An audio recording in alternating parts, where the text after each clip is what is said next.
You're welcome back to TV3's courtroom. Of course, it's been several minutes of interesting issues being raised in the Supreme Court. Of course, it looks as if Justice Atuguba and his colleagues on the bench have probably been looking forward to meet some politicians in this country. I'm still in the studio with Kwesi Kelly Delata, a law lecturer with the Ghana Institute of Management and Public Administration, and then Dr. Morris Ampao, a regular guest on this show. Thanks for your time. Very interesting developments in the court, and I'll come to you first, Kelly Delata, because both of you had a colleague in court, and Justice Atuguba brought up very, very important issues. How politicians descend on our airwaves every morning, every afternoon, every evening, and without decorum say things as if, the country belongs to them. And for the gentleman in question, Sir John, for a lawyer, Justice Atuguba couldn't hide his disappointment. Yes, and justifiably so. Like I said at the beginning, a freest position is not the position anybody wants to be in. Like I touched earlier on sentencing policy, when judges sit to make decisions and look at the history of the person who appears before them, they're likely to look at previous sentences, previous convictions of the person. In the case of a lawyer who has been cited for criminal contempt, the father is a lawyer, professional, who is supposed to know better, becomes very, very relevant. And you saw in the comments of the president that for him it was very material how a lawyer who is supposed to be an officer of the court could use those kinds of pejorative words, virtually running down the highest court of the land. That was a big issue for them, and like I said, justifiably so. And if there was any doubt in anybody's mind that the law on criminal contempt was still very relevant, those doubts must be raised from today. Like you heard from the judges, it's a very important, instrument for protecting the Constitution. We have a lot of constitutional assurances, you and me, freedom of expression, freedom not to be deprived of our property, a very, very fundamental right. If we don't have a very strong judiciary, we cannot be guaranteed those important constitutional rights. Now, let me come to you, Dr. Ampao. It looks like this case would probably go down to the Ayuko factor. Seriously, in fact, I'm so excited to be a lawyer, and I associate myself with Ayuko. I know him; he's a personal friend and very experienced. He has conducted himself very well. But I think he has this good conference with Sir John, and the two appeared, Sir John and Hobson. I think before Elia goes out to pour out such a defense, there will be a conference, and in that conference, kudos to Sir John also and Hobson, because they agreed. They seems to give the lawyer the go ahead to make those sentiments. And look at the way Ayuko was able to calm down. He has a way of first admitting, not being argumentative, and also trying as much as possible to use legal, psychology, everything is at play. And then you look at the way he's using his birthday. Yes. And he has a way of calming down. He allows the president to speak and then to express his worry, and then he has a way of calming down things. But to be frank, I'm so excited today because the president of the panel have sent a strong signal. No, people watching TV3 today, everybody in Ghana, especially the politicians, the executive, right from the president to the DCs, and then the members of parliament, they should watch today's proceedings. The president of the court is sending a signal to them. You see, we should not be seen as if it is only Sir John. He is saying that some politicians, they also have taken the nation for a ride, and they think that the authority of the state only is vested in parliament and the executive. It's a strong signal from Justice Atuguba that as Sir John is standing there, he's using Sir John as a scapegoat to warn everybody that look, henceforth the judiciary will not sit down. And you realize that Justice Atuguba have done so much. The things that Justice Atuguba ought to have done, the citizens should have done, Justice Atuguba is doing it. Yeah. Because what happens? We run down Madam Judge now.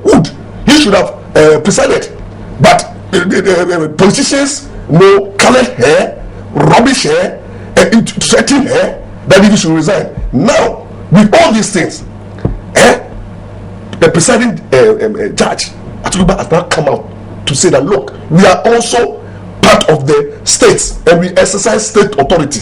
So people should know that it is not the president that matters, it's not members of parliament that matters, but the judiciary also matters. And it is good that they have come out so strongly to make sure that this nation is protected and preserved. And I believe that this is a strong signal to the whole world and to everybody that from today we should see sanity. I'm praying that Supreme Court will not go after the elections. They should stay. Supreme Court should be moving to home, house to house. that would be very, very tough for them. Yes, I'm saying that this kind of discipline that they brought, they should be seen everywhere.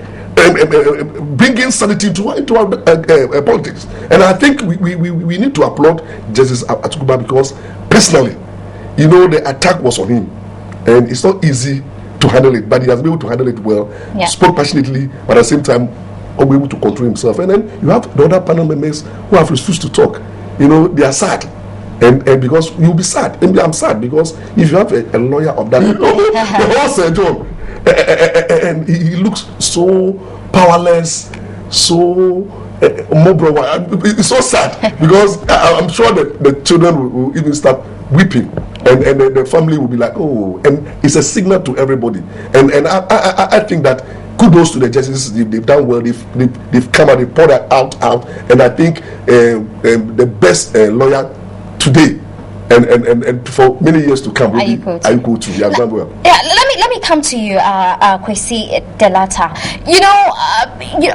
We keep talking about the politicians and how they, utter very unsavory comments every now and then. But even before we address that particular issue, are you called to try to appeal to the emotions of the bench? Now, there are some who would also argue that there are precedents. They would want to see consistency. How do we situate this case between emotions and consistency from the issue of contempt we have seen before? And that's a very, very good question. When the judges sit to take decisions, they're minded to take into consideration either their own decisions, especially because this is the highest court of the land.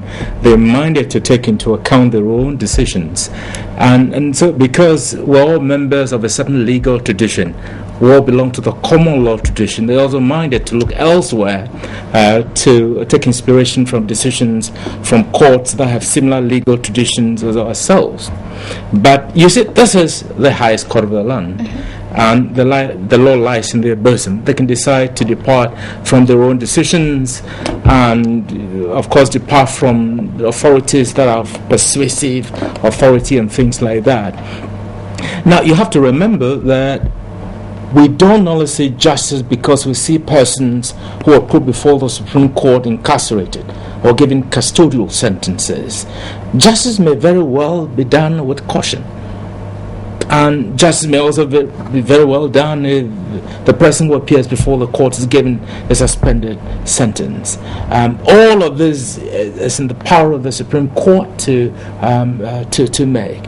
And I believe that at the end of the day, whatever decision power, hopefully, like you mentioned, the new broadcasting law that's yet to come on stream will address all of this concern because it's central to the survival of our democracy and our safety.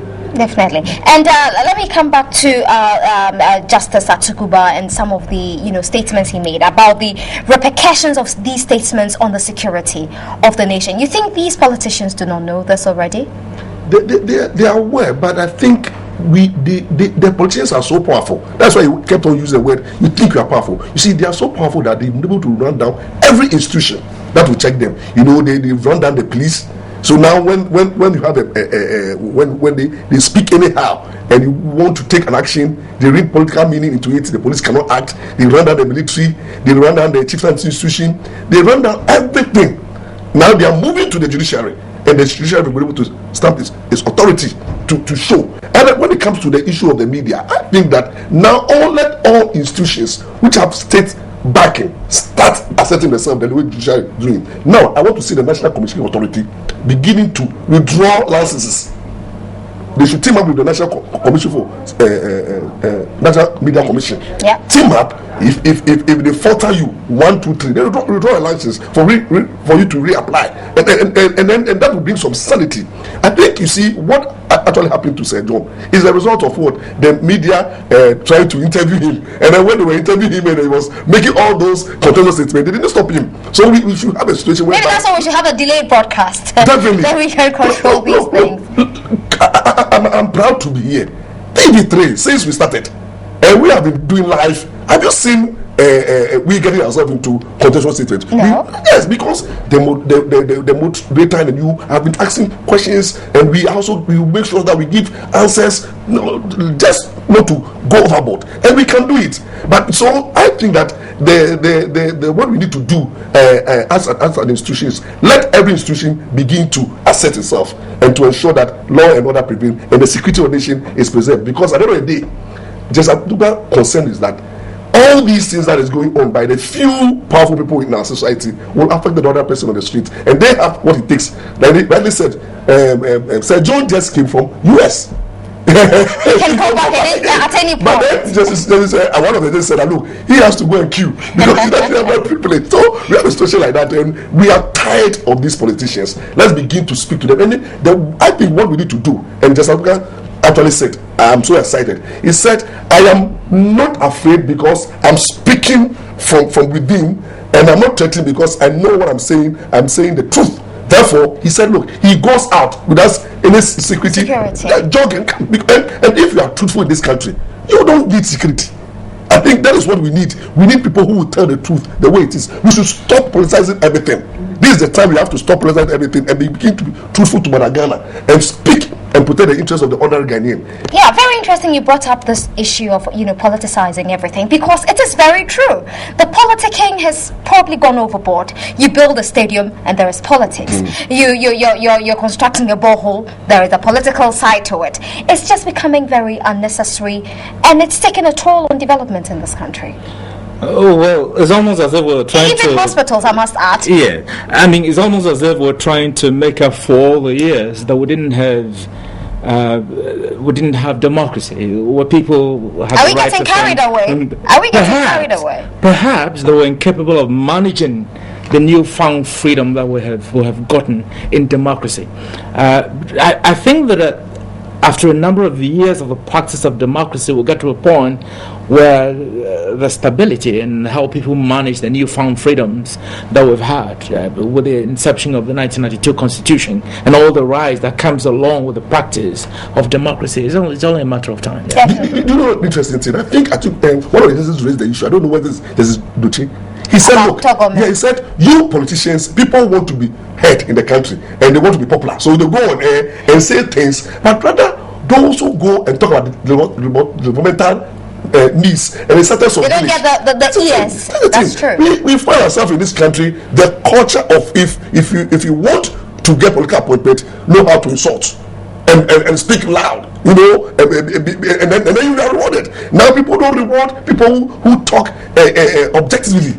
It makes sense. It makes sense. You see, that so that's the situation we find ourselves, and we must go back and then try and make sure that people invest in time, invest in saying good things on air. Let's talk about developmental needs, the needs that the problem that faces the ordinary person on the street, and not let's shun those politicians who come and make wild statements, allegations they cannot substantiate, and they use interpret languages, and then they create a lot of insecurity for us. And most of the time, the politicians who are fingered most will be the NDC and the NPP. The last time somebody was making an argument on Twitter, but this is why you need to give the other political parties a chance. The CPP probably have failed us. Yes, definitely. I was going to say that perhaps we should find a new crop of leaders entering into politics. You find people like you. It's been done so bad. Political platform. I don't know if I've been voted for. Now the is now looking for people who are so much honest, people who address issues, and they are not tired of the politicians who come and then they say things and then they don't even mean it. And that's what I was saying, that you people go there and you think you are so powerful. You say things because people follow you. Look at what has happened to Sir John. Today, people are praying for him. Okay. But now he stands there. The Holy Spirit is now teaching lessons. Now let's look at this one that really, really touched me. The point about something entering you when you see the masses cheering you on. I think that is where, sometimes I think that the temperature rises so much that the politicians are probably pushed to say things that people want to hear. If I don't know if I would be forced to do that. I've never been in that position before. I don't think you've been in that position, or you have been there either. But how do we get our politicians to behave responsibly? Maybe we should change the way we vote for the politicians. We should look for credible people, not just about anybody who gets up and because he lives in a community can stand for the position of member of parliament. Yes, I think that in countries where the democracy is 50, 20, 200 years, they have a number of controls. In the United States of America, the kinds of things that will force a regime change and all the kinds of things that will form a regime change here. Absolutely. Like I've said, we're getting gradually to the point where little things like this will become parameters by which voters are able to judge who they vote into government and they vote to be majority in parliament. We will definitely get there. In the meantime, I think that all of us should look back and look at the politicians we have, look at the actions. They don't really mirror the society. That conduct. Yeah. And decide that we want to take decisions based on, first and foremost, the policies and programs that the political party has presented. We want to look at the persons in those political parties that are likely to be the drivers of those programs and policies. For once, I think we should do that. We haven't done that for a very long time. When we begin to do that, I think the politicians will change their attitudes. Kevin, it's very, very, very important. And you see, we need to begin to reward honesty. We don't have people who just go into they are not trying tested, and all of a sudden they move out, they get an appointment, and all of a sudden they are driving V8s and big things, and then you realize that the one who have struggled, someone who have contributed, the ordinary civil servant, served for 30 years. Not walking on two wheels. That is why the person finish school, he drive V8, then he goes a month and speak anyhow because he's more powerful in terms of the car he drives. You, the lecturer who taught him, you are driving this Tigo, and then he's driving V8. You see the difference. So he goes there, and then it's like I blame the ordinary person too on the streets. We love hearing good things, and I don't know whether, excuse me to our ladies, it's the same way when ladies we want to rap you. You want to listen to the good things. The ordinary person want to listen to the politicians who can rap, who have the vibes. Is able to say things, and that is what is. And they don't mean it. They don't mean it. They don't mean it. And we keep on. We don't change. They come and deceive us every day, and we go back and vote for them. These 4 years, those who have gone to convince people to vote for them as MPs, for 4 years down the line, they will go back again, and the people will forget. So we have a situation here. I think we need to go down there and educate our people. And this Supreme Court case has brought something out. It has exposed the politicians. Now we are going to know that, oh no, Sir John is no more Sir John the way we know. I'm sure from today he goes out there. He has been lowered. And Atuba said that, stand there. Can you imagine the whole general secretary some days back? Yeah. Now he's standing like a teacher. I don't know. Ninth grade. A ninth grade pupil. Class 5. And I'm sure they could have been said they should kneel down. And Atuba said that now we are trying to show you where power lies. You think you are too powerful, but you're not powerful. At the end of the day, I always said on this platform that the most powerful institution is the judiciary. You see, it's not the president. Now today they are determined what to determine who becomes the president. First, the EC thought that he can determine, but now the judiciary is determined. So we must be very careful the way we treat them, and I'm happy the way they have accepted the authority and sent a strong signal to the politicians. Now the other person on the street know that the politicians don't have power. Exactly. I was going to put that question to you because now we know that there is an authority that would really enforce what must be happening in this country. Not just one politician sitting on radio and say this is how things must be done or that way. Yeah, I think that that's why a lot of people were worried when the Supreme Court was a bit hesitant. At the beginning to reining a lot of people who were making comments that were, prejudicial to the case and virtually bringing the administration of justice into disrepute. Now we've seen the Supreme Court come out very strongly and very deep and say that, well, there are some things we can accept, some things we cannot accept. The very strong statements emanating from the bench today, I hope, will serve that purpose of deterring people from engaging in reckless behavior and reckless commentary, as we have seen the couple of weeks gone by. Yeah. Now, we will be going over to the Supreme Court in a tad. I'm sure when they come back, we will be prompted here. But we want you to know that, well, if you've been following events so far, we want to know how you're going to position yourself these days. I mean, are you just going to be listening to the reckless comments from politicians on radio and TV, or what you read in the newspapers? How do you think our politicians should be behaving henceforth? I want to know your thoughts on this. I have my two lawyers in the studio with me, Dr. Maurice Ampao, a lawyer, of course, and then Kwesi Kelly Delata, a law lecturer at the Ghana Institute of Management and Public Administration. I think I should come to you for some law lessons. You're welcome. Anytime. We'll be right back. Stay with us. This is the courtroom.